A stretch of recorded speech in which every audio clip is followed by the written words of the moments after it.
how to turn on or off full screen mode on Chrome web browser. Hey everyone, welcome back to the channel. If you are new here, don't forget to hit the subscribe button and turn on the notification bell to not miss any updates. So let's dive right in.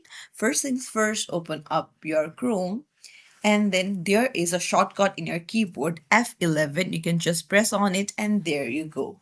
Now to exit, you can again press on F11 or the ESC key.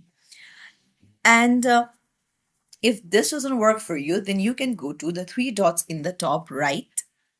And then besides zoom on the right hand side, you can see the full screen option. Just tap on it. And again, press and hold ESC to exit. It's as simple as that. So, if you found this tutorial helpful, don't forget to like the video and subscribe to our channel for more tips and tricks. Thank you for watching.